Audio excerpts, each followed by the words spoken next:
자, 오늘 책은 지난 시간에 이어서 21세기 북스에서 출간하고 정명섭 작가님이 쓴 1분 조선왕조실록입니다.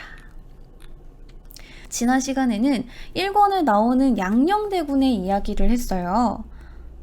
그런데 오늘은 이제 2권에 나오는 인물 이야기를 할 거예요. 근데 이 1분 조선왕조실록 2권의 주인공은 딱 한 명입니다. 여러분 여기 빰 하고 보이죠? 따단 세종 이렇게 한 권으로 나와 있어요. 정말 책 한 권을 다 차지할 만큼 업적이 많으신 분이죠. 그래서 오늘은 제가 고민을 하다가 이 길고 긴 세종대왕의 이야기 중에 어떤 부분을 이야기를 해야 할까? 왜냐하면 여러분들 세종하면 뭐가 제일 먼저 생각나세요? 깨우친 임금 세종이요. 뭐 이것도 생각날 거고, 뭐 애민정신도 생각나고, 훈민정음도 생각나고, 고기도 생각나고, 만원도 생각나고, 그쵸? 되게 여러 가지가 생각나잖아요. 뭐 해시계, 물시계, 뭐 이런 것도 생각나잖아. 그러니까 이 너무 생각나는 게 많고 광범위하니까 오늘은 조금 세종의 이야기에서 벗어나서 세종에게 좀 알차게 노동력 착취를 당한 사람의 이야기를 해보려고 합니다. 아이고, 슈퍼챗 감사합니다. 박승준님 고맙습니다. 자, 그래서 오늘의 주인공은 빠밤 황희입니다, 여러분. 일단 이 황희가 얼마나 노동력 착취를 당했는지를 먼저 알아봅시다. 자, 여러분 간단하게 뭐 노동력 착취 얼마나 당했는지 뭐 길게 설명할 필요 없잖아요. 그냥 간단하게 팩트만 읽어드릴게요. 1431년 황희가 관직에서 물러나기를 청하였으나 윤허하지 않다. 1432년 황희가 고령을 이유로 사직하자 허락하지 않다. 같은 해 영의정 황희가 사직하니 윤허하지 아니하다. 1435년 영의정 부사 황희가 노쇠함으로 사직하기를 청하니 허락지 않다. 1436년 영의정 황희가 사직하니 윤허하지 아니하다. 1438년 영의정 황희가 사직을 청하니 허락지 않다. 1439년 영의정 황희가 사직을 청하다. 사직을 반대하다. 1440년 영의정 부사 황희가 자신의 파면을 아뢰다. 1443년 황희가 연로함을 이유로 해면을 청하나 듣지 않다. 1449년 황희를 영의정 부사로 그대로 치사하게 하다. 1452년 영의정 부사 황희 사망. 자, 여기까지. 악덕 사장님입니다. 정말 제발 퇴직 좀 시켜달라고 애걸복걸을 했는데 세종은 윤허하지 않습니다. 여기서 치사하다라는 건 벼슬을 두고 물러나다라는 거예요. 얼마나 이게 막 나는 늙었으니 이제 더 이상 일을 못 하겠습니다. 그럼 막 지팡이랑 가마 이렇게 막 의자에 앉아가지고 이렇게 하라고 막 그런 거 내려주고, 제가 또 이런 걸 탈 만큼 건강이 좋지 않습니다. 그럼 이제 또 누워서 일 보라 그러고 아이고 출근을 못 하겠습니다. 그러면은 막 여기 매일매일 출근 안 해도 된다. 일주일에 2번만 해라. 막 그러면서 계속 질척거리는 거야. 윤허하지 않아요. 거의 매년 저렇게 부지런하게 사표를 내는데 정말 꾸준하게 무시하고 항의를 지어짠 세종대왕도 정말 대단합니다. 자, 그리고 황희가 애초에 사표를 냈던 이유가 고령이잖아요. 대체로 고령이라서 내가 나이가 들어서 일을 못하겠다 였는데, 재미있는 사실은 황희가 세종대왕보다 더 오래 살았습니다. 90살까지 살았어요. 90까지 살았는데 당시 90이면은 상위 0.5% 정도 엄청 오래 장수하셨습니다. 고려 말부터 신하로 활동을 하신 분이니까 정말 오래 활동하신 거죠. 그래서 오래오래 활동을 하신 분인 만큼 이 황희에 대해서 할 이야기도 정말 많아요. 우리 딱 황희 하면은 뭐가 생각납니까? 우리의 청백리, 이 청렴결백한 우리의 황희 정승, 이런 게 생각이 나죠. 그러니까 유명한 일화들이 꽤 많아요. 성격도 좋으시고 또 청렴 결백하시니까 이야기가 많은데, 또 이제 여러분들 아시겠지만 또 모르실 분들을 위해서 혹은 또 이야기의 이 몰입도를 위해서 조금 설명을 또 해드릴게요. 황희가 청년이었을 때 어느 농부가 소 2마리를 가지고 농사를 짓는 모습을 보게 되었습니다. 그리하여 황희는 이 농부에게 묻습니다. 이 황소와 흑소 중 어떤 소가 일을 더 잘합니까? 검은 소와 누런 소 중에 어떤 소가 더 일을 잘합니까? 라고 물었더니 이 농부가 황희한테 가까이 다가와서 누런 소가 검정 소보다 일을 더 잘합니다. 라고 귓속말로 대답을 했다고 합니다. 그러자 황희는 황당해하면서, 아니, 소가 있는 곳에서 그냥 이야기를 하면 되지 왜 굳이 다가와서 귓속말로 나에게 이러는가? 뭐지? 라고 물어보았더니 이 농부가 아무리 말을 못하는 짐승이라도 일을 못한다는 험담을 눈앞에서 들으면 기분이 어떻겠습니까? 라고 대답을 했다고 하죠. 그래서 그때부터 황희는 앞으로 말조심을 하게 되었다라는 일화가 있습니다. 역시 황소입니다. 황씨가 일을 잘해요. 자, 그리고 이 이야기와 더불어서 황희의 트레이드 마크인 이야기가 또 있죠. 황희가 집에 있을 때 여자 하인 둘이서 겁나 싸워댔다고 합니다. 어떻게 집안 주인이 있는데 이렇게 막 싸웠는지는 모르겠지만 어처구니가 더 없는 거는 황희한테 와서 이 하인이 진짜 나쁜 놈입니다. 제 말 좀 들어주세요. 제 말이 맞죠? 이렇게 얘기를 하니까 네 말이 옳구나 이렇게 이야기를 합니다. 자, 그러자 모함을 받은 다른 하인이 와서 아닙니다. 그 하인이 더 나쁩니다. 제 말이 맞지 않습니까? 라면서 이야기를 하자 그래 네 말도 옳구나 라고 했다고 하죠.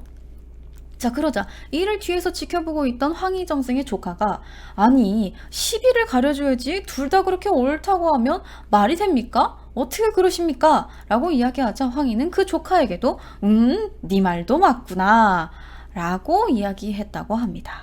우리 모두 옳습니다.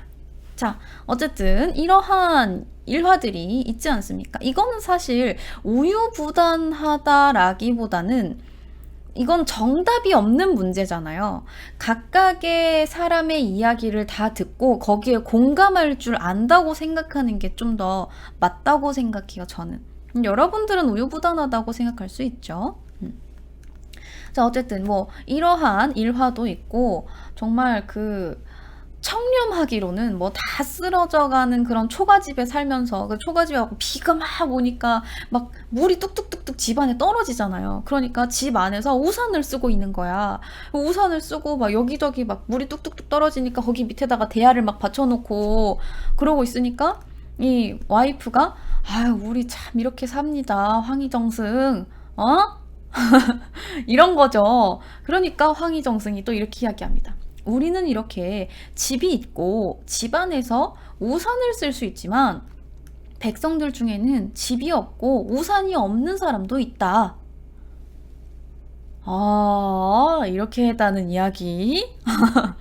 그리고 이 황희정승이 옷이 딱 한 벌밖에 없었대요. 단벌 신사였는데 이때 옷을 이렇게 빨고 있었대요. 안에 있는 솜을 빼가지고 옷을 다 빨아서 널어놓고 마르면은 다음날 이걸 또 입고 출근을 해야겠다라고 하고 있었는데 왕이 급하게 부르자 이 옷이 다 안 말랐잖아. 입고 갈 수가 없는 거지. 그래서 이 빼놨던 솜을 막 기워가지고 옷처럼 만들어 입고 그 위에다가 관복을 입고 입거를 했었다. 그런데 왕이 보고 아니 어찌 양털을 입고 있는가 자네가? 이렇게 물어보자 사실은 이게 양털이 아니고 제가 옷이 한 벌밖에 없는데 왕 앞에서 이렇게 이야기한 것도 되게 대단하다. 제가 옷이 한 벌밖에 없는데 그 옷을 빨아서 어쩔 수 없이 솜을 기어 입고 나왔습니다 라고 했고 왕이 정말 대단하다. 내가 그러면 좀 찔리니까 비단 10피를 내려주겠다 이렇게 했는데 아이고 우리 백성들이 굶주리고 있는데 어떻게 제가 비단 10피를 받겠습니까? 라고 해서 이걸 사양했다. 뭐 요런 이야기. 정말 대단하지 않습니까? 초가집에 살면서 왕이 내리는 것도 받지 않고 살아간 정말 티끌 한 점 없는 사람인 것 같죠? 근데 여러분들 그런데 말입니다. 황희정승은 정말 티끌 한 점 없는 사람이 맞을까요? 알아봅시다. 자, 황희 그는 누구인가? 그는 고려 말 때부터 벼슬을 한 사람입니다. 그래서 고려 시대 때 관리로 일을 하다가 고려가 망하고 나서는 한동안 두문불출하다가 이 태조의 적극적인 출사 요청을 수용해서 성균관 사학관에 제수를 하면서 세자우정자를 겸임을 하며 다시 조정에 나서기 시작합니다. 이후 태조와 태종을 거쳐서 그 관직을 다 해먹게 되는데 뭐 이조, 호조, 예조, 병조, 형조, 공조 판서인 6조를 싹 다 역임을 하고, 그러니까 요 조는 장관이에요. 장관직을 싹 다 역임을 하고 23년간 재상 자리에 있었던 사람입니다. 그래서 이 황희를 눈여겨본 태종이 황희를 엄청나게 예뻐했어요. 그래서 이 당시에 그 비서실장급이었던 도승지에서 항상 자기가 이게 황희를 봐야 하는 거야. 비서실장급인데 매일매일 이 황희를 봐야 돼서 하루 이틀 만에라도 임금을 뵙지 않으면 반드시 불러서 뵙도록 하였으며 하루라도 좌우를 떠나지 못하게 하였다라는 기록도 있고요. 이 태종이 일찍이 말하기를 이 일은 나와 경만이 알고 있으니 만약 누설된다면 경이 아니면 곧 내가 한 것이다 라고 하여 우리 둘이 비밀 친구를 하면서 이 황희를 신임합니다. 이걸 받아 적은 사관이 있는 걸 보아 분명 3명 이상이 들었는데 없는 사람 취급하죠. 자, 사관은 없는 사람입니다. 어쨌든 자, 그런데 이렇게 예쁨을 받았던 황희가 유배를 가게 된 일이 있었으니 바로 저번 이야기에 나왔던 양녕대군의 폐위를 반대한 일이었습니다. 이 양녕대군이 하도 사고를 치니까 이제 다 폐쇄자 해야 된다 이렇게 해서 태종도 어쩔 수 없다 폐쇄자 시키자 이렇게 딱 했는데 황희가 이걸 반대한 거예요. 그러자 태종이 화가 난 거야. 너 내가 비밀 친구도 하고 네가 공신도 아닌데 내가 공신 대접까지 해주고 내가 너한테 얼마나 잘해줬는데 네가 나한테 어떻게 이래? 내가 죽으면 따라 죽을 사람은 그대라고 생각했는데 막 이러면서 배신감에 분노해서 유배를 보내버립니다. 근데 그냥 애정이 다 식은 게 아니야. 그래서 유배는 가되 포박해 압송은 하지 말고 이 황희가 남원에 연고가 있다라는 이유로 원래 유배지였던 파주가 한양에서 너무 가깝다 라면서 남원으로 유배지를 변경시켜 주기도 했습니다. 역시 황희입니다. 뭐 유배 간 것도 그렇게 뭐 대단히 잘못한 게 아니에요. 그냥 양녕대군이 너무 안타깝고 불쌍해서 두둔해주다가 태종이 빡쳐서 그냥 유배를 갔던 겁니다. 자, 이렇게 태종의 애정을 한 몸에 받았던 황희는 이후 세종에게 다시 중용되어서 정승의 반열에 오르게 됩니다. 자, 그래서 여기까지는 뭐 유배 좀 가긴 했지만 이유가 이해가 되는 우리가 아는 청백리 황희정승이 맞는 것 같습니다. 그런데 말입니다. 사건은 이제부터 시작됩니다. 여러분 혹시 황희정승의 별명 알고 계세요? 청백리 말고 또 다른 별명이 있었어요. 무슨 별명이었냐면 황금대사헌이라는 별명이 있었습니다. 왜 황금대사헌이었을까요? 황금보기를 돌같이 해서 황금대사헌일까요? 아니면 일을 너무너무 잘해서 황금 같은 우리 대사헌이라고 해서 황금대사헌이었을까요? 자, 황금대사헌이 무엇이냐 하면 실록 부분을 읽어드리도록 하겠습니다. 황희가 대사헌이 되어서 서로의 금을 받았으므로 당시 사람들이 황금대사헌이라고 일컬었다. 네, 그렇습니다. 금을 받았기 때문에 황금대사헌이라고 불렀다고 합니다. 이 기록 이외에도 황희가 장인 양진에게서 노비를 물려받은 것이 단지 3명뿐이었고 아버지에게 물려받은 것도 많지 않았는데 집안에서 부리는 자와 농막에 흩어져 사는 자가 많았다. 정권을 잡은 여러 해 동안 매관매직하고 형옥을 팔아 뇌물을 받았다. 라고 기록이 되어 있습니다. 놀랍지 않습니까? 비 오면 집안에서 우산 쓰고 단벌 신사였다는 그분이 황금을 뇌물로 받았다고 합니다. 그렇다면 황희는 이러한 일들에 대해 아무 말도 하지 않았을까요? 아니죠. 당연히 이러한 문제가 나올 정도면 청문회가 열립니다. 이러한 부분도 실록을 읽어드리도록 하겠습니다. 박용이 좌의정 황희에게 말 한 피를 뇌물로 주고 또 잔치를 베풀어 대접하고 편지를 받아왔다고 하였습니다. 이에 희가 아뢰기를 박용에게서 말과 술 대접을 받고 편지를 써주었다는 것은 다 신이 한 일이 아닙니다. 신이 불초한 몸으로 외람되게 수상해지기에 있어서 온 나라가 모두 바라보고 있는데 이와 같이 몸을 더럽히는 오명을 얻었으니 이제 만약 다시 변명하지 않는다면 세상의 여론이 어찌 허위인가 진실인가 구분해 알겠습니까? 라고 하였다고 합니다. 이게 뭐 사실인지 아닌지는 모르겠지만 나름 지금 억울하다고 반박을 하고 있어요. 이게 사실이 아니다 라고 황희는 주장해요. 그런데 이 일뿐만이 아니에요. 그냥 뇌물을 받은 게 아니라 가족이나 주위 사람들이 꽤 많은 비리를 저질렀고 황희는 그때마다 그 비리를 숨겨주고 감싸주고 했습니다. 천황들이 이 뇌물 사건이랑 청탁 혐의 때문에 탄핵받는 일이 있었어요. 그러니까 이 위법 행위를 감싸주기 위해서 세종한테 구차하게 구구절절 막 편지를 써가지고 이들을 구해주기도 했고 아들들이 문제를 일으키자 또 세종에게 개인적으로 글을 쓴 적이 있었습니다. 근데 이 아들들이 일으킨 문제가 상당히 어처구니가 없습니다. 황희에게는 이 황희와 여종 사이에서 태어난 황중생이라는 서자 아들이 있었는데 워낙 무능하고 벼슬을 할 생각조차 하지 않아서 황희가 나름 백을 써서 문종이 기거하는 동궁전에 세자 친구로 일하게 해줍니다. 근데 문제는 이 황중생이라는 아들이 궁중의 창고를 털어버립니다. 예? 그리고 그 궁중의 창고를 털어서 뭐 대단한 걸 한 것도 아니고 집에 가져와서 이복형인 황희의 둘째 아들 황보신에게 갖다 줍니다. 간도 큽니다. 그래서 이 부분이 황중생이 동궁의 소친시가 되어 궁중에서 급사하였는데 잃어버렸던 금잔과 금띠도 모두 중생이 훔친 것으로 다 자복하였다 라고 해요. 금잔과 금띠를 훔친 겁니다. 그냥 비품을 털어간 게 아니고 금을 털었어요. 금을. 궁중 창고에서 금을 털어갔어요. 이 황중생이 잘못한 거잖아. 그래서 황중생이 황보신에게 준 거니까 황보신은 그냥 이제 가만히 있다가 요 이제 금 받은 것만 좀 돌려주면 되는 거야. 근데 문제는 이렇게 황보신에게 작물이 간 걸 밝혀내서 황보신의 재산을 추적을 하는데 이 조사 과정에서 차남 황보신이 더 많이 훔쳤다는 게 걸려버립니다. 이 황보신은 궁중을 턴 게 아니고 공금 횡령을 했어요.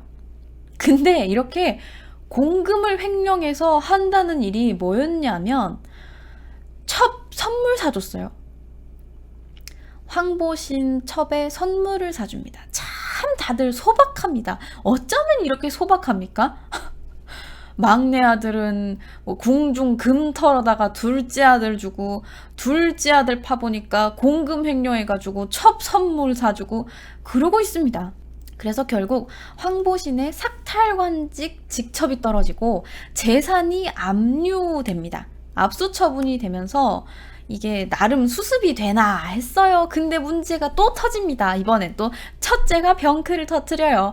땅이 압수되는 과정에서 첫째 황치신이 이 둘째 황보신 땅이 이렇게 압수되는 걸 보니까 그 땅이 너무 알짜배기 기름진 땅인 거야. 그래서 자기가 가지고 있던 상당히 척박한 돌밭이랑 바꿔서 돌밭을 반납하려고 했던 겁니다. 그래서 이게 또 직무방해로 걸렸어요. 그래서 첫째 아들 비리가 또 터집니다. 결국 첫째 황치신까지 파면당하고 맙니다. 아들이라고 있는 것들이 아주 그냥 줄줄이 집안 망신을 시킵니다. 그래서 이때 황희도 이렇게 동네 애들이 막 수염을 막 잡아당겨도 껄껄껄 허허허허 이놈들 이렇게 했다면서 허허 정승이라고 불렸던 황희도 이제 빡이 친 거예요. 더 이상 참아줄 수가 없는 거지. 그래서 황중생한테 너 이제부터 내 자식 아니다. 얘는 내 자식 아니에요. 저 모르는 사람이에요. 이 사람 이름이요 황중생 아니고 조중생이에요. 이래가지고 호적에서 그냥 파버립니다. 성을 바꿔버렸어요. 그냥 모르는 사람이라고 호적에서 파가지고 성을 바꿔버렸어. 얼마나 화가 났으면. 참 조중생 씨 인생 조졌네요. 네, 손절해버립니다. 자, 그리고 이 또 다른 사건은 나름 이 황희의 이미지에 조금 상당한 타격을 주는 사건이에요. 이 박포라는 사람의 아내가 있었어요. 근데 이 아내가 죽사년에 살면서 자기 하인이랑 간통을 한 거야. 근데 이 하인이랑 마님이랑 간통하는 걸 이 하인들의 우두머리가 알아버린 거지. 그래가지고 이 박포라는 사람의 아내가 어떻게 했냐면 눈치를 챈 우두머리 하인을 살인멸구해버립니다. 그냥 죽여가지고 연못 속에 집어넣었어요. 근데 여러 날 만에 시체가 나오니 이 시체가 누군지 알 수 없었다. 이 시체를 죽인 사람이 누군지 알 수 없었다. 이렇게 된 거죠. 그래서 이 현관이 시체를 거만하고 이를 추문하니 박포의 아내가 이 사건의 전말이 다 드러날까봐 무서워서 도망을 쳐버립니다. 그래서 서울에 딱 들어가지고 황희의 집 마당 북쪽 토굴 속에 숨어서 여러 해 동안 살았다고 해요. 자, 그러면 황희는 여기서 뭘 했을까요? 감싸줬을까요? 어떻게 했을까요? 황희는 자기 집 앞마당 북쪽 토굴에 박포의 아내가 와 있다는 것을 알고 황희가 또 이 박포의 아내와 간통을 합니다. 이후 이 박포의 아내는 일이 무사히 된 것을 알고 돌아갔다라는 기록이 있어요. 놀랍죠. 그러니까 그 대단한 황희가 간통을 저지른 겁니다. 그리고 이 사건에 대해서 황희는 또 나름의 변명을 해요. 신으로 인하여 누가 사헌부에 미쳤으니 놀라움을 이기지 못하여 깊이 스스로 부끄러워하고 있습니다. 신을 관직에서 물러나게 하여 길이 성택이 젖게 해주신다면 참으로 다행함을 이기지 못하겠습니다. 라고 했다고 합니다. 사실 여부는 잘 모르겠지만 어쨌든 이렇게 불미스러운 일로 내가 구설수에 올랐으니 그냥 파직시켜라 이거죠.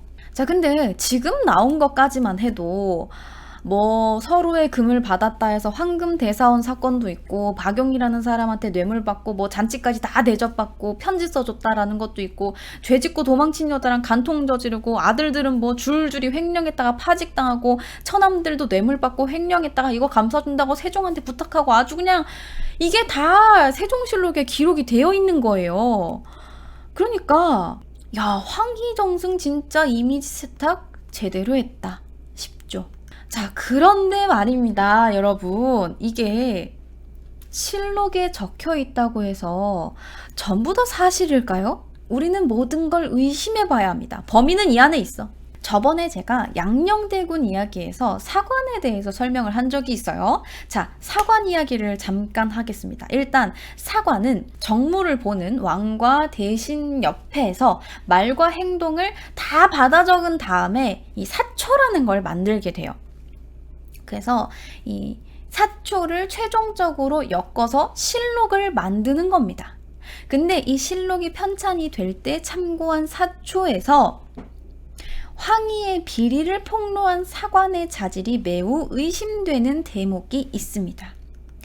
이호문이라는 사관인데 그는 성격이 매우 조급하고 망령되고 단정치 못한데 그 말을 취하여 믿을 수 없다 라며 그가 적은 사초를 삭제함이 어떻겠냐라는 의견이 제시된 것을 단종실록에서 알 수 있습니다.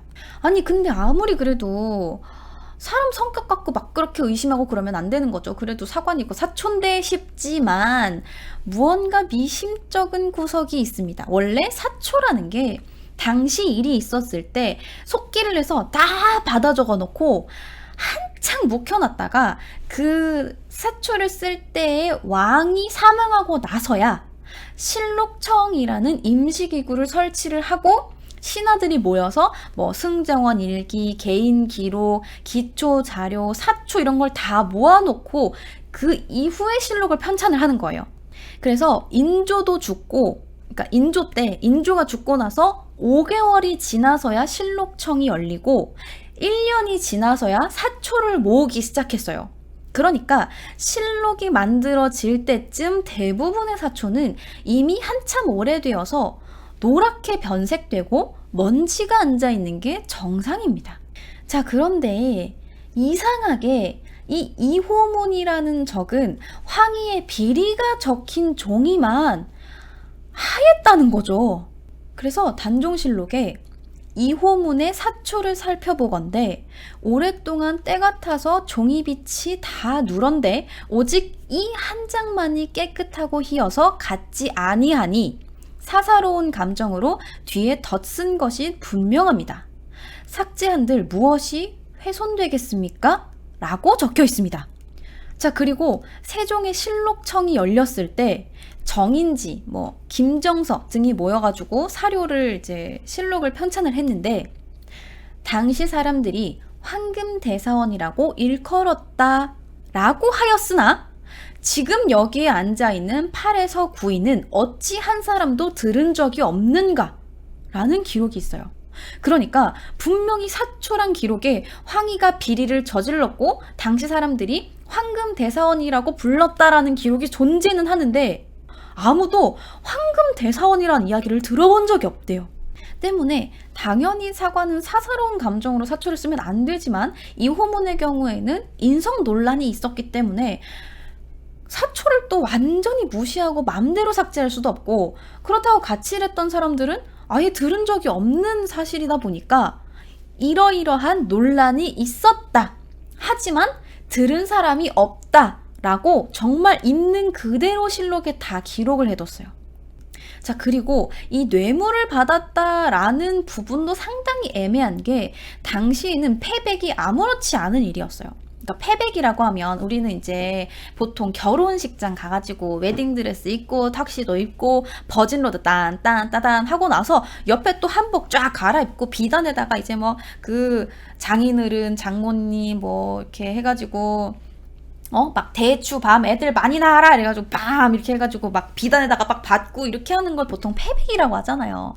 근데 패백이라는 말뜻 자체가 선물하다 패에 비단백이기 때문에 원래는 비단을 선물하는 일 자체를 패백이라고 불렀습니다. 그래서 비단을 선물하는 일이 그렇게 엄청 대단한 일도 아니었고 그렇기 때문에 이 선물과 뇌물의 관계가 되게 애매한 겁니다.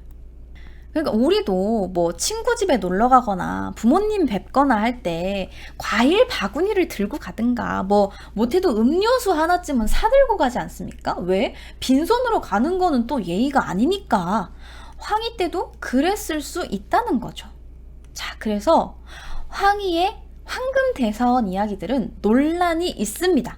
100% 사실이 아닐 수 있다는 거죠. 근데 이거는 실록에 대한 신빙성이 의심받는 일이라고 하기에는 뭐한 게 사초에 문제가 있는 거지 실록에는 문제가 없어요. 왜냐하면 실록은 이러이러한 논란이 있었다. 그런데 이 논란이 있는 부분이 무엇 때문에 논란이 있으며 왜 이러한 생각을 했는가를 사실대로 다 적어놨기 때문에 실록의 신빙성을 의심해야 한다기보다는 요 당시에 이러한 문제가 있을 수 있다라는 거죠.